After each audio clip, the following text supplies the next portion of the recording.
What's going on, everybody? Jon Impemba here with James Grande. Welcome into the Fantasy Alarm MLB DFS Live DraftKings breakdown for Friday's 12-game main slate. James, we are ending the week with a banger here. 12 games.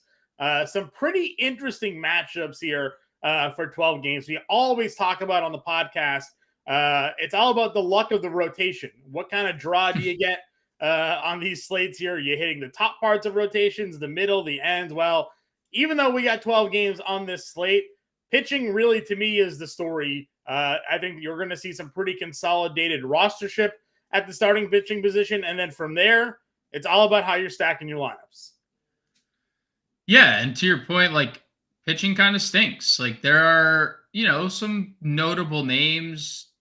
One name only pitches every 6th day, and we've only seen him twice in major league level. One has a funky delivery. One's 40 years old. The chalkiest pitcher maybe of the slate is a guy that you and I talked about extensively on the podcast that's like not as good as his teammates and sometimes is made out to be. So it's definitely an interesting slate. There's some good pitchers that are in really bad spots and not going to be very popular options. So it's going to be an interesting slate how pitching kind of breaks down. And fortunately, the best man for the job was on the job today. John, that's you. You were on the MLB DFS playbook over on Fantasy Alarm. I did do the old playbook today. That's available now over at Fantasy Alarm. If you're not yet a member of our All Pro package family, there, promo code down there at the bottom, MLB 50. 50% off your first 6 months. It's $19.98 a month for the first 6 months. That takes you through the first month of the NFL season at this point here. You get access to all of our DFS content, not just MLB, but NBA playoffs, NHL playoffs are still going on, PGA, NASCAR, MMA, nice little MMA card this weekend. Mike Iannone on there in the playbook, got that out already. Of course, then the NFL season kicks in. So you get all of our premium content.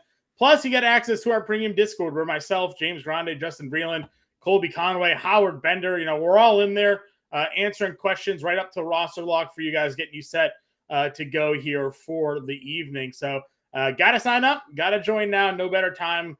$20 a month. Can't really beat that for the first 6 months using promo code MLB50. James, 12 games here. Not too much weather really to pay attention to. There may be some slight rain around the Washington-Cleveland game, but other than that, no real strong winds. Maybe we have a little bit there in Kansas City of 10, 15 miles an hour, blowing out slightly. LA, Boston here. I live just outside of the city. It's okay. It's not really as windy that it should be enough to sort of make a difference in this game. So we lucked out there, right? Sometimes we get these monster slates and then there's just, weather all over the country that we got to kind of sit there and monitor. But for the most part today, weather is looking pretty clear. Well, if there's any potential rain in Washington, that means the game might be canceled, right? We've seen that. I feel like they fixed that a little bit. I think the league might have complained. Like, hey guys, next time that there's no rain in the forecast, let's not cancel games, or especially when it doesn't rain. Let's hold off. But yeah, a little joke there for anyone who's played MLB DFS for the last few seasons. Good night of weather. I was hoping for a little warmer night in Boston there, John. 50s, I don't love because I did like the hitting environment in that game. Because when we were doing the MLB DFS podcast this morning, we had talked about what the best game environment was in terms of over-under, and it was Boston, LA. Well, that total is now, been bet down a little bit, and I think it's because the colder weather, 9.5 to 9.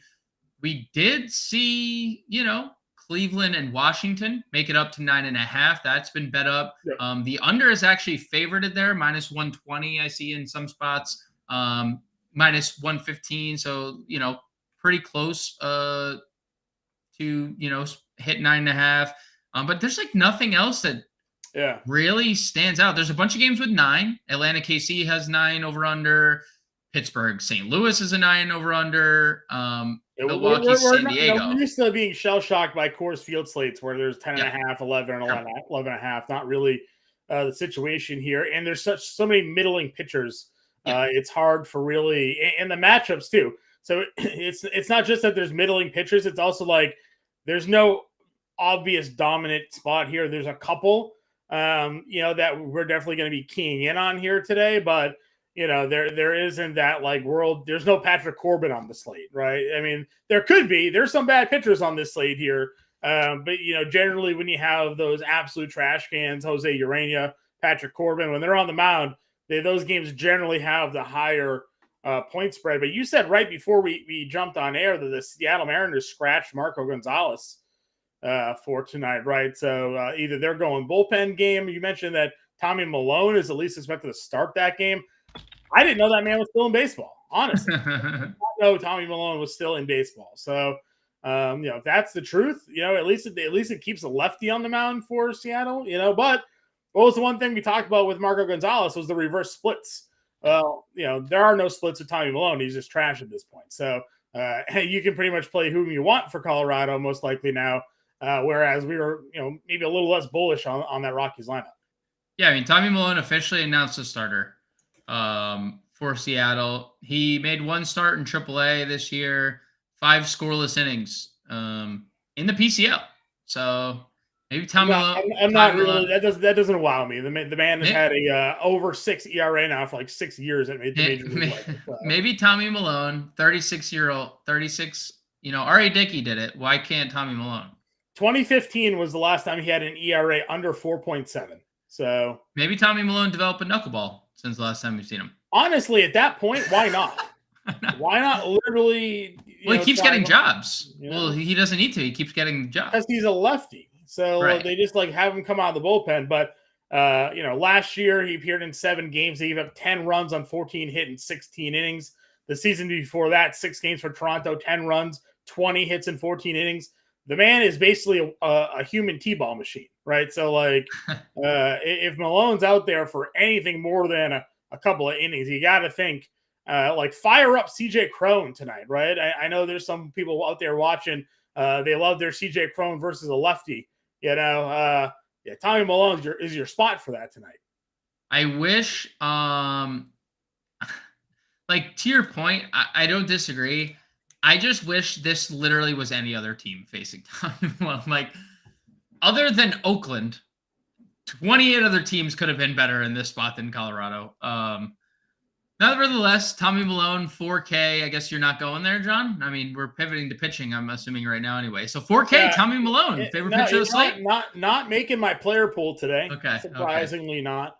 But yes, we are going to move to pitching. Listen, Kodai Senga is obviously the cover of a lot of content over at Fantasy Alarm today. He's on the cover of a lot of content across the industry. On a 12-game slate, to say that something's going to be 60% rostered, it would feel like, maybe there's a lot of options. No, I think Kodai Senga today is at least 60% rostered. The matchup is too perfect. He's a monster favorite in Vegas. They're minus 225 or something like that for the Mets to win. Caprillions on the mound for Oakland. That man has been at ERA over 10 in 2 starts this year. And you're looking at this board. There's a few other guys, but Senga's the lock and load play here tonight. So I don't necessarily disagree that he is the best pitcher on the slate. I am just a little uncertain about the ownership being that high because first, it's a 12-game slate. And second, he's 10.4K. And usually, that is not Kodai Senga has made 2 starts in Major League Baseball, and this is a great spot to continue on, the upwards trajectory that he's been on. But you are kind of handicapping yourself, especially depending on which direction you're going to go. Maybe. I don't think it's 60%. I would say half of that, and he's still probably the number 1 or 2 highest rostered pitcher on the slate. But if he's 30%, I take that as a win in tournaments. I do. I mean, in cash games, I think he is the highest owned pitcher by a long margin. In tournaments, I think it's probably around 30%. That would be my guess. If that's the case, I'll be more than happy with a 30% Senga because I just look at the other starters here and I think that there's some questions, around the board. And that's not to say we like some of these guys for sure. Right. Nestor Cortez tonight against Minnesota at home. The at home is the worry spot for me. Yep. Anytime a team's in Yankee Stadium, we just saw what happened last night. Now, I don't think Minnesota's going to go blitz Nestor Cortez like they did Brito last night, but they proved that they can. They proved that they can put up a lot of runs, and they have guys in that lineup that do hit left-handed pitching. Correa's back. They have Buxton. Sure, you want to look at that lineup, and maybe it's not the scariest thing in the world, but it's good enough to put 11 runs on the board yesterday in 2 innings. So, there's that aspect to it. Charlie Morton's at $9,100. Again, we like him for the strikeout potential that he could certainly bring. We look at Kansas City and the numbers they have versus right-handed pitching this year and that strikeout numbers. But what's the one thing we've talked a lot about Kansas City this year was just like how unlucky a lot of their guys have been to start that season. Bobby Witt had a batting average in balls in play of 120. Pasquantino, sort of the same thing. These guys are hitting the ball. They're just getting out, and then they're striking out a lot. Well, now you're starting to see some of these bats start to wake up now. Charlie Morton is decent as he's been. He's also definitely getting up there in age. He's had some inconsistencies in his starts this year. Great against San Diego, the 5 innings, 2 earned, 6 strikeouts. Love to see the 104 pitches there. He's had some tough go. This is definitely his best, easiest opponent to this point. But we felt that way about Nathan Eovaldi the other day, and Nathan Eovaldi gave up 10 runs. So, I don't know if Nathan Eovaldi is much worse than Charlie Morton. So to me, there's a lot of questions, I think, at this top tier of the starting pitcher position, where I think just Senga makes the most sense. Yeah, again, it's not like disputed. Like I'm not going to dispute any of that because it's just a fact. But like we have 24 offenses, some in amazing spots, and they're not that cheap. Like the Guardians look like they're going to be pretty popular tonight. Just right. Like based on what we see from the draft forecaster, Guardians, Mets, Rays. They're not all that they're not all that cheap. Like if you want to play Jose Ramirez, he's $5,700. If you want to play Mets, Alonso is 54. Lindor is 47. If you want to play Wander Franco, he's $5,900. Like those 3 teams in good spots are pretty expensive. So like that's why I think Senga is not as highly rostered tonight as you make it out, as you expected. But again, I agree. There's definitely questions with Morton. I mean, a lot of traffic right now. And if we talked about on the podcast this morning, Casey has a lot of ability to steal bases and put themselves in very good run scoring position. Right. And that could obviously tally up against Morton, who has been getting up in age for like 3 years now, So yeah, I definitely agree that there's question marks at the top. I'm not so worried about Nestor. There was underlying things to not like about Johnny Brito last night. As much as we did like him, there was also the other side of the coin. That obviously panned out for anyone using twin stacks. But Senga's the top play up here. Morton and Cortez are both fine. Senga's the best play. But it is something worth noting. Like using Senga definitely limits you getting to some of these top offenses. Twins lineup tonight. Byron Buxton's leading off. Carlos Correa hitting second. Donovan Solano, Jose Miranda, Ryan Jeffers. They're kind of your top half of that lineup. So you get past the first few, and it definitely evens up. Volpe leading off for your Yankees tonight. We'll talk about shortstop, obviously, a little bit later. Let's go work our way down this pitching. In the mid-tier, you and I, again, kind of looked at this. There's a few okay spots. Garcia against Texas is okay. I'm not the biggest Garcia fan. I think that he sometimes gets lumped into Framber Valdez and Christian Javier in that group, but really like Garcia, Urquidy, like the back half of this Houston rotation is kind of meh, to me. They're okay. You can get you a win, but he doesn't have the same strikeout upside. He's kind of just as wild at times. So not my favorite spot. Sandoval gets Boston here. Boston's lineup has, again, Ref Snyder's hitting third tonight for the Red Sox. They got a lefty in Verdugo leading off. They have Devers back in the lineup. But, I mean, this is the second half of this Red Sox lineup. Enrique Hernandez is hitting fifth. Christian Arroyo's hitting sixth. Christian Cassis, because he's a lefty, down hitting seventh. Connor Wong is hitting 8th, and Yu Chang is hitting 9th. Yu Chang. Rafael Devers is cleanup, fine. We know Devers can hit lefties, but like Verdugo, Turner, Refsnyder, Devers is your top 4. Yoshida's still out. There's some injuries at Boston. No Duvall still. Sandoval, to me, is someone that, especially with the game total kind of dipping back down, Sandoval is becoming a little bit more appealing to me. Even a guy that hasn't put up a bunch of strikeout numbers this year, we know he's a better strikeout pitcher than he's shown. And Arroyo, Casas, Wong, Chang, you're going to tell me those 4 guys, there's not going to be 2 to 3 strikeouts among them total in this game. So give me some Sandoval here at 85. Yeah, I think it's interesting too. Like with the game total dipping, because the colder weathers too, like that is obviously playing a factor. I find it incredibly interesting because when we talked on the podcast, I immediately went to, who did I go to? I went to Waka?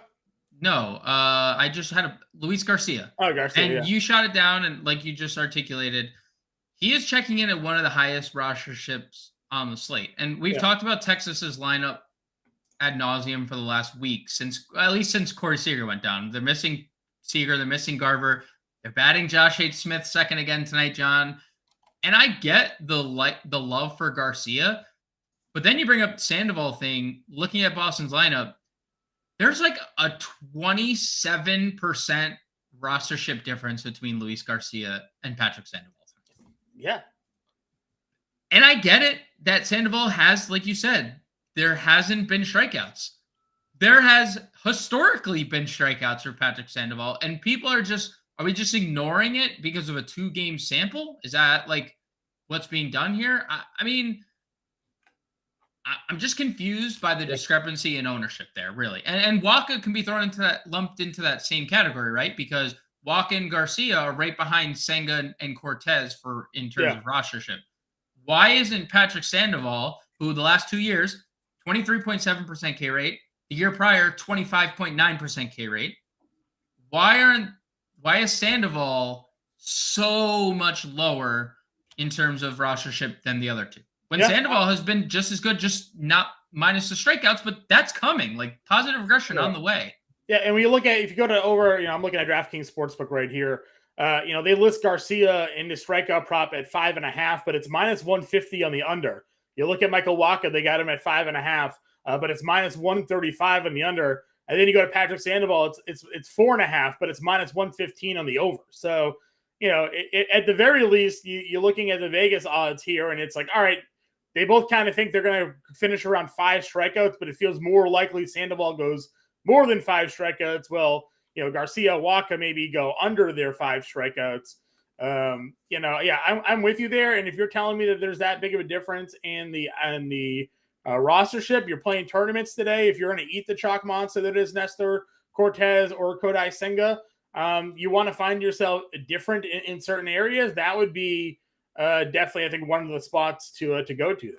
So to wrap this in a bow, and I am in tournaments, I'm going to Patrick Sandoval. That's just kind of where I've settled on, because there is right now, he is like, there's 24 pitchers on the slate, right? 23 real pitchers and Tommy Milone. Well, 22 real pitchers and Tommy Milone and James Caprillion. So there's 22 actual pitchers and then 2 others. Patrick Sandoval is the 6th lowest rostered expected pitcher on tonight's slate. What are we missing with Rob Refsnyder hitting 3rd? Listen, Jeffrey Springs yesterday had like 5 strikeouts in 3 innings, basically, before he got hurt. Again, Boston has the 9th highest strikeout rate against left-handed pitching this year, 25.7%. And you have to remember, for 2 weeks, this lineup was actually a little bit better than it is now. Yoshida was in there, Duvall was in there.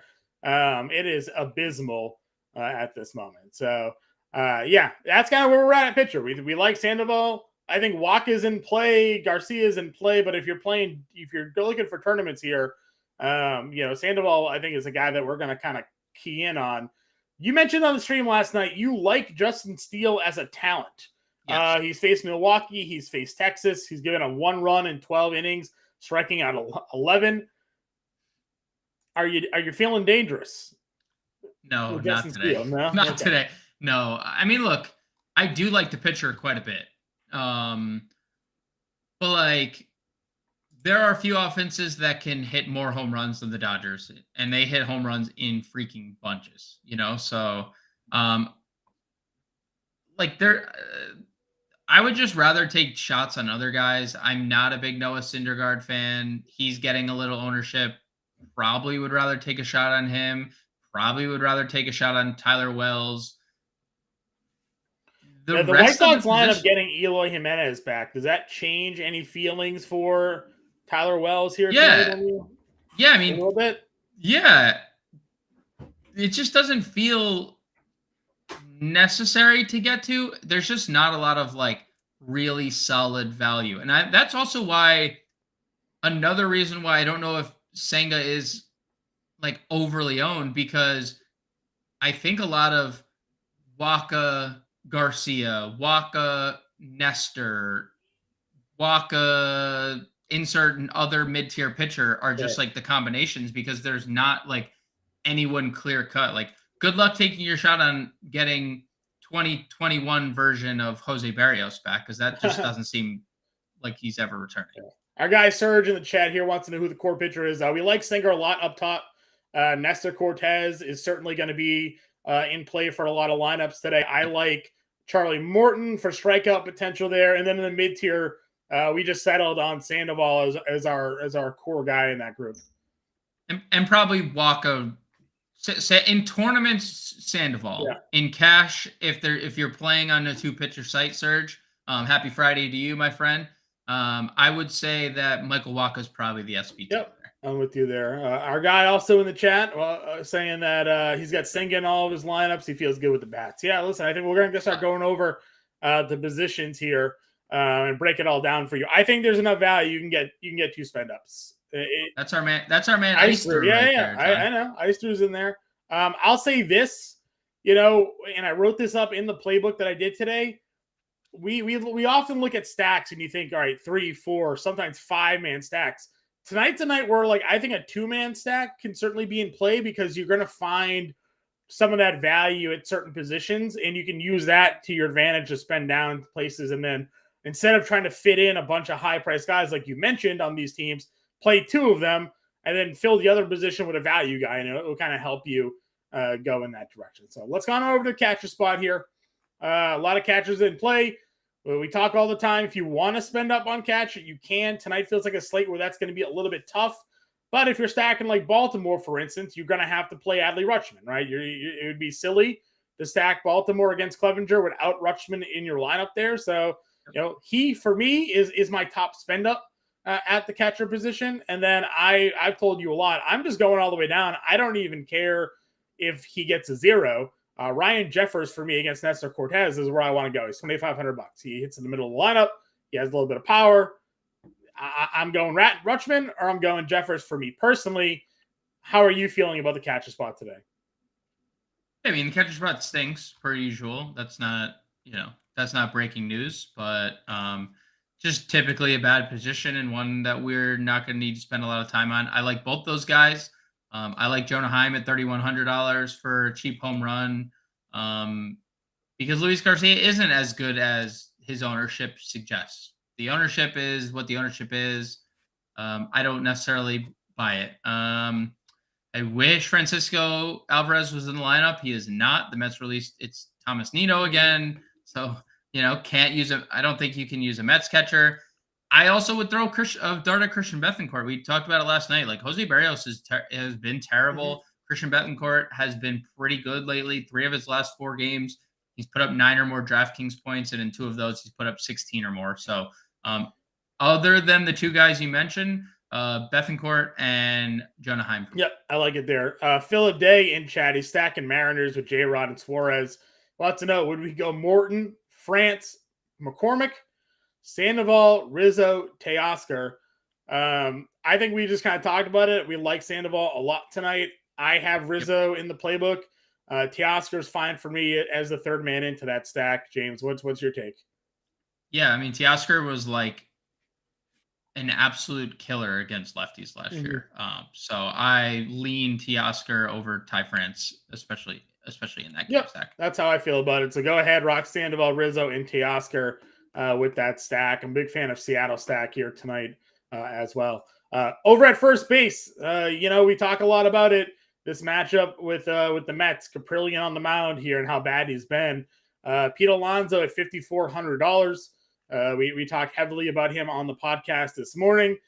6 home runs already on the season. The power is pretty legit, as we know. One of the top stacks potentially of the day is the New York Mets. Is he your number one first baseman today? Yes. I got nothing else. Like up for it, James. Caprillion is as, I mean, at one point I was very excited for him because he was a former Yankees prospect. Could not be happier. He's not anymore. Like he doesn't get righties out. He doesn't get lefties out. He has 11.17 ERA this year. 583 xFIP suggests, things aren't not going to get better. He's allowed almost 4 home runs per 9 innings. Like, there's not a lot to like. On the plus side of this, John, is that, or the downside is that the ballpark is obviously a factor. The plus side is that James Caprillion allows a 47% fly ball rate. I know it's a big ballpark, but like the more big time fly balls he allows, the more likely 1 or 2 or 3 are going to leave the yard. So the Mets are going to put the ball a lot in the air a lot tonight, and I think we're seeing multiple home runs. And I'm not going to call multiple home runs from Pete Alonso, but I would not be surprised if Pete Alonso at the end of the night has a double-double. I wouldn't obviously be too shocked on that either. I mentioned CJ Cron earlier. If 2 of the last 3 years, righties have hit over 350 with a 900 plus OPS off of Tommy Milone. Again, we don't know how long he's going to go, but you said he threw 5 innings in his most recent minor league start. So at least maybe has the longevity to stay on the field there. So Cron fits in. We're always recommending Matt Olson in tournaments, just ridiculous power potential in that spot. We do like Ty France, if you want to go that way of your stack. It just all depends on how you fit them in. So that's fine. And then when we get into the mid-tier here, to me, Rizzo's a guy I'm plugging in. He kills it at home. He's hitting over 400 at home this year. All 3 of his home runs are at home. He had 2 yesterday.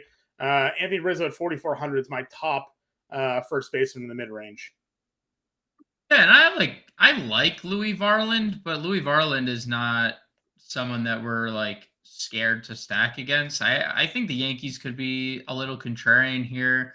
And they kind of provide a little value too, just considering their leadoff hitter is, a free shortstop with a lot of speed. So I don't hate Yankees against Varland, and obviously Rizzo at home is going to be one of the primary options for us. Louis Varland allowed 19 home runs last year in AAA. It's not like, he's definitely susceptible to the big fly, and Anthony Rizzo is definitely, willing to test the waters of the bleacher creatures out there. So 100%. If we're looking also in this mid-tier range, I think Nelly Cruz gets the lefty here against Lauer. If you look at the home road splits last year for Lauer, he was really good at home, very bad on the road here. So you got him on the road against San Diego. I think there's some damage that can be done in that spot. And then we talk, if you're just kind of looking at game totals, I mean, Naylor is $4,100. If you're a believer in Cleveland stack today, you're going to take their cleanup hitter. Yeah. So it's so tough for me because I like both first basemen for Cleveland. Josh Bell, 61, little revenge narrative, but that means I can't play Pete Alonso. And that's unfortunate because I would like to play Josh Naylor 41. I think there's a lot of upside. I would like to play Josh Bell 36. Trevor Williams can't get lefties out. That means I can't play Pete Alonso. Right. And so, if you're not playing Alonso or if you're not getting to Rizzo, I'm perfectly fine getting to either Cleveland guy. And I lump, Luke Raley in there as well with some home run equity, and Vinny Pasquantino with 3,400. But it's just really hard for me to get to any of them. Rarely, fortunately, I could play in the we could play in the outfield.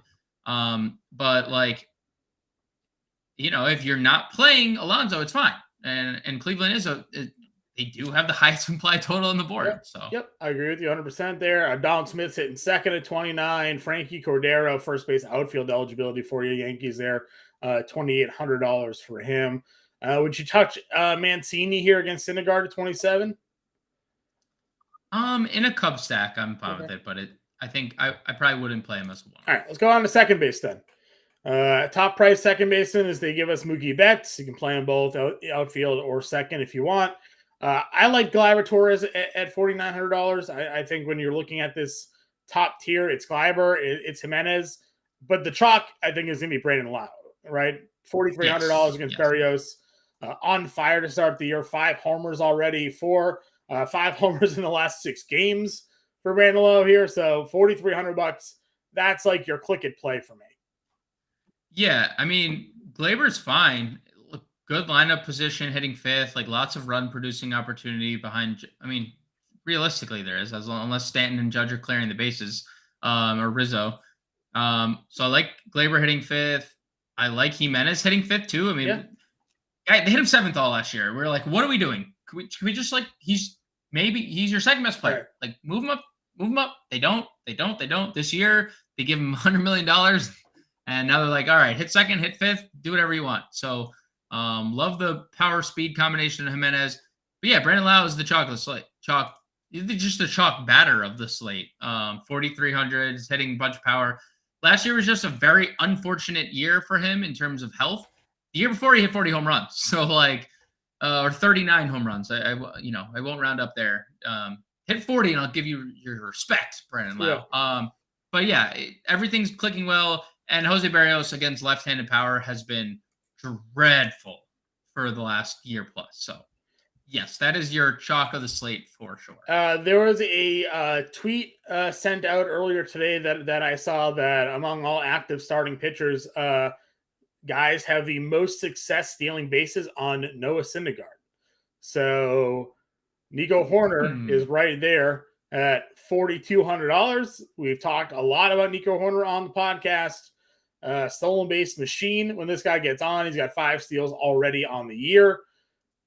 $4,200 for Nico Hoerner could be pretty contrarian when everybody's playing low today for the home run, and Hoerner goes and swipes 3 bags on Thor. This is a Nico Hoerner fan club podcast and live stream here, John. Yeah, man. I mean, there's nothing to like really dislike about it. He's gonna have protection with Swanson back in the lineup, hitting behind him too. And Swanson's been awesome. So just more, run potential for Nico Hoerner. Because look, he's not gonna hit a home run. So we need him to get on base, steal, and score. And maybe do that twice, right? Like get on base, steal, score, do it again, please. But he scored 12 runs and has 5 stolen bases. Like, in large part, like, yes, the stolen bases are on him, but like Dansby Swanson hitting behind him has definitely helped him score so many runs as well. So with Dansby back in the lineup, I like it quite a bit. And you're 100% right. Literally nobody's going to click on Nico Hoerner's name except those in our fan club, which is just me and you. And those hopefully watching here. Again, this is a tweet that was sent out earlier. I'm trying to find it so I can reference it and give the person credit. I'm struggling to find it right now. But I just saw her and I was like, ooh, Nico Hoerner here. So Noah Syndergaard has allowed the most stolen bases over to whatever period of range it was. And Nico Hoerner there, pretty solid. Maybe even a bet today. I think he was plus 130 or 40 on a stolen base. So maybe take a look on that one there today as well. Other guys down as we work our way into this value range. Anybody just jumping off for you here? In the value tier, I've mentioned Jaquan Bay like a couple times throughout the podcast and live stream. And he is now hitting leadoff for Pittsburgh tonight. And that's probably going to continue there because they're going through their own injury stuff, especially with O'Neal Cruz. So I like Jaquan Bay. Woodford is a can. So Bay, second base, outfield eligible, 3,800, really stands out. Jeff McNeil hitting 5th if you want to, kind of complete your Met stack. Another guy who doesn't really have a lot of power, but he has a ton of gap-to-gap presence. I mean, another batting title last year for McNeil. So I really like those two guys. And, that's kind of it. Like we talked about Maurice Dubois last night on the podcast, or this morning on the podcast. David Hensley is hitting in the middle of the Houston lineup, but he hasn't been great. And Martin Perez just since last year has just been weirdly good against everybody. So it's really nobody below Jeff McNeil. Okay, I'm with you there. We looked at the splits, and I'll just pull them up quickly here again for Caprillion. Lefties this year have just been demolishing him. And again, I understand it's been 2 starts. So you're like, oh, sample size monster here. But lefties on the year up against Caprillion hitting 360 with a 1,300 OPS. Again, is McNeil a big power guy? He isn't. But, again, Caprilion's just not getting anybody out whatsoever. So certainly could go in there. Ryan in chat wants to know our thoughts on Singer and GBPs. I mean, yeah, if you want to go up against the Atlanta Braves lineup, you certainly can. They do strike out. This is a lineup that does have some strikeout equity for starting pitchers, but they also have a lot of power. So, you certainly can. Yeah, Ryan, like we said, we talked about that to begin the show here today. Pitching isn't great. We obviously like Senga. We were okay with Nestor and Morton, but we settled in going with Sandoval, not Pablo Sandoval, but Patrick Sandoval there in the mid-tier range. That was kind of like our guy. We also liked Waka. We thought you could go down there a little bit as well, but largely we were looking to spend up. We think there is some value we're going to come across at the starting in the positional spots that we're going to come through, and we'll put the lineup at the end of the show as well. You can kind of see how we're putting it all together. Willie wants to know if we had a pick between Senga and Sandoval today. James, how are you going? And if we're picking on one pitcher site, I want Senga. You want Senga? Yeah, I mean it's just very 10-8 is very expensive. If I'm assuming that's a FanDuel question because that is an interesting range of guys. I would lean Senga, but I understand again, nobody is playing Patrick Sandoval today. $9,400 on FanDuel, he's less than 1%. Right. Yep. So I mean, you get a guy less than 1%, and on FanDuel he gets you a quality start. There's obviously strikeout regression in a positive manner coming his way. We've talked about the Boston lineup ad nauseum being pretty bad with who's not there. So there's definitely merit to getting to Sandoval, but 9,400 on FanDuel or 10-8 Senga, that felt like a FanDuel question. I would lean Senga, but understand. We always talk about what's your risk aversion as well. If you're okay fading 30+% of the field, and to give you that edge, listen, Senga, the other thing we talked about, right? Only 90 pitches in those 2 starts as well. He hasn't gone deep into games if for whatever reason he is slowed out of the gate. The travel gets to him. I don't know. Oakland decides to be feisty today. Anything's possible, right? Right. Yeah, he might 90 pitches in 5 innings and be done. We haven't seen him go deeper. Maybe they'll let him go deeper. But he definitely needs a little bit longevity there to pay that off. And if Sandoval is going to be 5-6% rostered and gives you the same or better, then you have the edge. So it's all about your risk aversion. Senga's the better pitcher on the slate, but we do think that Sandoval has definitely some sneaky upside. Iceru wants to know Cortez or Waka. Cortez Waka. Yeah. We're fine with that. That's totally cool. If you're looking to pay off of Senga, we like Cortez tonight. So definitely workable in a GBP there as well. Let's go on over to third base here, James. We have our top guys that we like, but we were stopped in our tracks a little bit when we saw the price on Manny Machado at $4,900 going against Eric Lauer. Yeah, and the home run, we always knew the home run was coming. He was off to a slow start, but this guy has been awesome. The ballpark shift from Baltimore to San Diego didn't impact him at all over the last couple of years.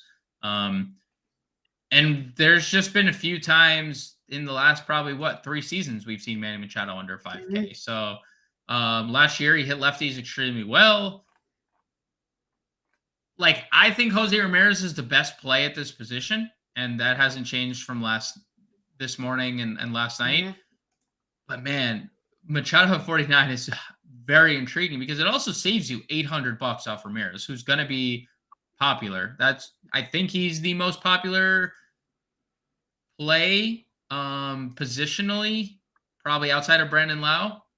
And like Naylor, he's going to be one of the highest Yeah, owned players, I should. 100%. I agree with you. So like I'm perfectly fine using him, but like it's hard to ignore Machado 49, man. I mean, yeah, and just to kind of like, we talked a lot about Machado too, like the numbers. And recently, he's been a better hitter against righties than lefties. But Eric Lauer, on the season already, 2 starts. Last start was on the it was at home against the Cardinals, 6 innings, gave up 6 runs, 4 innings, 7 hits, 2 home runs allowed. And you're just kind of looking at some of the split numbers there. And you find that this could be a pretty strong matchup for him. Now, if you're looking at BVP won't be your friend here. Lauer has some pretty decent numbers against these guys. Not a ton of sample size. Nelly Cruz actually has the best numbers against him, Juan Soto as well. But Machado's 0 for 6. But that's not a big enough sample size. That's 2 games for me to like fly off of Manny Machado here at $4,900. Mid-tier guys, Eugenio Suarez was part of the cover of our playbook today. We like righties against Gomber here. He just gets shelled. He's actually worse last year on the road than he was at home. So get some home run potential here with Suarez at $4,300. I think that's a great mid-tier price to fit into your Seattle stacks tonight against Gomber. So Suarez for me. Yeah, he crushed lefties. I mean, Seattle is expensive, but I think they're like a very good Mets pivot. I think they're a very good Guardians pivot. That's where I think to get to Seattle, you are probably not playing Kodai Senga, and I think that's where and why the reason Kodai Senga isn't as highly rostered, because people are going to get to. I mean, well, I'll say this: I've built a couple of lineups with Seattle stacked and Senga. Okay, so it's doable. I said, you have to. You can. I don't, and I said in the playbook, tonight's not a night where I think you used to play 4 or 5 guys in a lineup from the same team because of the pricing. You pick 2, and you do mini stacks, and you can fit in the pitching there. So it's definitely doable. It's just about how you want to build your own construction with your roster, and who's your gotta have it guys versus who's the guys that you're willing to spend down on. So it's kind of how I've approached lineup building. It's doable. We always say it's doable. Just about who are you willing to take the risk on. There's like 5 outfielders under $3,000 you can put in your lineup if you want, so it's certainly possible. What other third baseman are you looking at today? None. Look, the creme de la creme is obviously at the top of the position. Chris Taylor gets a lefty. I like Justin Steele, but Chris Taylor is always good against left-handed pitching. Gunnar Henderson, 3,900. When he gets it going, we're not going to see him under 4K very much. So when he gets going, I like that. But like, I would love to see Nolan Jones in the lineup tonight for Colorado. Yeah, it's just also we're talking about the lefty. Even with Tommy Malone, never know. That's fair. I don't think Colorado has. We just got a Seattle recently. We got Seattle and Oakland since we start, and the Mets. So we haven't gotten a Colorado lineup just yet. Lee in chat wants to know our thoughts on Alex Bregman here tonight. Again, off to a slow start for Bregman. Historically, we've liked him against left-handed pitching here. Against Martin Perez, 8 for 28, no extra base hits against Martin Perez, 250 with a 630 OPS. And again, more recently, the last couple of years, better against righties and lefties. This year against left-handed pitching, Alex Bregman 1 for 12. So, and again, that's kind of trended the same way. Last year against lefties, hit 225. In 2001, against lefties was kind of the last good year for him. So basically, the last year and a half struggling against left-handed pitching there. So, Austin Riley, another guy. Listen, we think that the Braves are always in play. Yeah. So we're perfectly okay going Austin Riley, Matt Olson, Sean Murphy, Acuna tonight for sure. We're about to touch on Vaughn Grissom if he's tonight. I like Sam Hilliard hitting 9th in that lineup, a kind of wraparound stack there. Yeah, they're always in play for me. So if you want to go Austin Riley, the power potential's there. And again, you're looking at the rostership on tonight's slate, low owned home run potential there. Certainly going to be in spot. Ryan asking about Arenado. I agree. Arenado there is fine. If you want to go ahead and stack against Oviedo tonight, perfect. This is where we come into play, like where I think mini stacks are where you can kind of find some different ways to get exposure to multiple teams. Usually when you're playing, you're stacking 4 guys, you have 1 4-team stack, maybe you have a mini stack and you have a one-off play, but you could get 3 mini stacks and exposure to the Mets and the Cardinals or the Astros or the Braves, however you want to kind of go in that direction tonight. So we don't discriminate the top of this third base position. Every single guy here is an absolute stud. I wouldn't blink if I saw any of them in your lineup, with the exception tonight of maybe Matt Chapman. That would be the only one. I don't really want to go against Rasmussen. Contrarian play though, Toronto, they move the walls in. There's definitely some offensive upside with Toronto every time they're on the slate. Right. But from Machado, Riley, Arenado, Ramirez, you can play Devers against lefties if you want, even though we really like Sandoval tonight. Devers, he's hits anybody. So, right. All of that to me is fine tonight. Shortstop, Wander's at your top. He's $5,900. We talk a lot about Berrios. We haven't hit on too many Rays because their top guys basically are starting now. We talked on Lau. He's going to be super chalk. But now we get into Wander. We'll talk about Arozarena, Fraley. There's some guys down here as we hit the outfield and third shortstop positions if we're going up against Berrios tonight. Yeah. So I typically like 5,900 feels good in a sense like if Wander gets on, he has a righty, he's going to steal a base. I don't look at like Wander from the left side as like the power side like he does usually when he's hitting righty. Mm-hmm. That's when he's done most of his damage with the power. So I like Wander 59 because I think there's stolen base equity. I just don't find myself getting there unless I'm using an entire stack of Tampa Bay. Like if I'm playing Tampa Bay stack, I'm fine getting there. But like I'm prioritizing other guys at this position and just in terms of spend ups in general. Yep. Our guy Ice through there, Chase in the chat. Do we take a shot on the Pittsburgh stack for GVP? Yeah, because it's a GVP. If you want to, go ahead. Willie, you threw out there, mentioning Castro or Bay. You've mentioned Bay a lot recently for Pittsburgh. The thing is, like, if you're stacking Pittsburgh, you have to play Brian Reynolds. It would be silly not to play Reynolds when you're playing Pittsburgh. You're not going to avoid their best hitter. So, if you want to go Bay and Reynolds, that's fine. I don't know the correlation to the lineup necessarily. Bay is leading off, and Reynolds is hitting second. Bay and Reynolds, like 2-man stack it. That's fine. You don't want to go over the top and like over invest in Pittsburgh because that lineup isn't great. And St. Louis is a big favorite tonight, and Woodford, for as bad as he is, Pittsburgh is a lineup you can kind of pitch through at times. So, but if you're multi-entering, sure. If you're playing 3 or 4 lineups, you want to throw Pittsburgh in there, get different. On the night that Pittsburgh goes off and scores 8 runs, you might win yourself a GPP. So, rarely are we going to tell you no. Especially when we're talking guys that we like here. So, except maybe Oakland. I probably don't. Probably not playing Oakland here tonight. Bobby Witt Jr. Like I said, I like Charlie Morton for strikeout potential. Like to over on PrizePicks today, James. I took the over 11.5 combined strikeouts there for Nestor Cortez and Charlie Morton. So we got 12 strikeouts between the two. We're golden. We cashed that play. Bobby Witt's starting to heat up, man. I messaged you the other day. I was like, hey, Bobby Witt's got a 120 batting average and balls in play. That is absurd. And then he's got hits in 3 straight. He stole 3 bags the other day. He was one of the Vegas favorites to lead the league in stolen bases this year before the season began.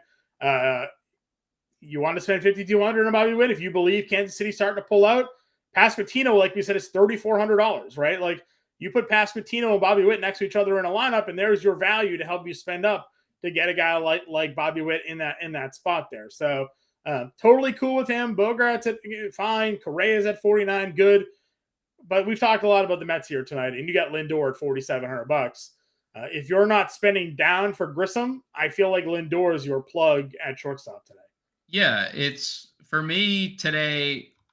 Shortstop is pretty easy. I'm okay with using Gwit and Torment. Um, I love Francisco Lindor. The strikeouts are obviously concerned. Cabrillion has been missing bats when he's not allowing home runs, so obviously concerned. But the fly ball rate for Lindor from the left side, I think, plays in this spot. And then I agree. It's like Grissom, but I think Volpe kind of vaulted into that conversation as well for $100 cheaper leading off. We have a righty on the mound. If he reaches base, he is a threat to steal. We saw him steal the first 3 games. He was a professional baseball player this year. Things have obviously cooled off, but hits in 2 straight. When he led off the other day in Cleveland, he led off the game with a double. So I wonder how many people now go off of Grissom to Volpe for that reason, right? yeah, I mean, just like for at bats in general, like Volpe is going to naturally get more at bats than Von Grisham hitting 7th. Right. So, for that reason, I think he's actually the better play. I also think Brady Singer is a better pitcher than Varland at this point. So I like Volpe. If not playing up for Lindor, I like Anthony Volpe and Von Grisham obviously as well because we like the talent. We saw it last year. Yeah. But yeah, I've mainly keyed in on Lindor, and this is me just I've been on the Mets since we first saw the slate this morning. So yeah, Ryan mentioning the park in Oakland not ideal. I agree, it's not ideal for power, but it's not it's not impossible to score runs there. We're mostly targeting the matchup against Caprillion here. But like I said, if you're this is where like the mini stocks come into play. If Lindor's not your guy, then you spend down, you save that money, and it allows you to play Alonso and Marte or Alonso and Nimmo, who we're going to get to, or something like that instead in a better spot and save some cash there. So any other shortstops on your radar today? No. Okay. Let's go to outfield where there's 1,000,001 guys over 5K. This is where most of your mini stacks will begin. There's not a guy on the screen currently showing that I wouldn't play.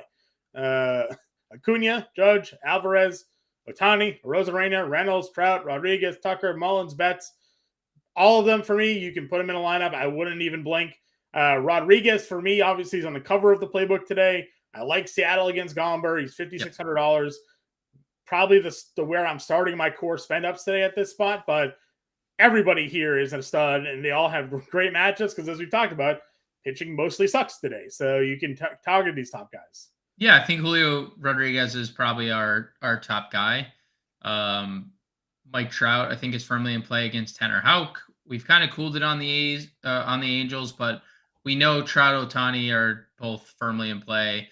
And honestly, let's just say, like, every slate checks in, Aaron Judge is going to be the most likely to hit a home run, right? Yeah. I mean, the guy's coming off 60 home runs. He is number 1 odds every single day to hit a home run. Gets a rookie making his debut, or season debut. Wouldn't surprise anybody if Aaron Judge had a home run tonight in the I agree with you. Just quickly, as we're running a little bit out of time here, we're gonna try to get a lineup built in before we end. Mid-tier guys that I'm on. I think all of Baltimore's in play. That against Clevenger here, totally fine with that.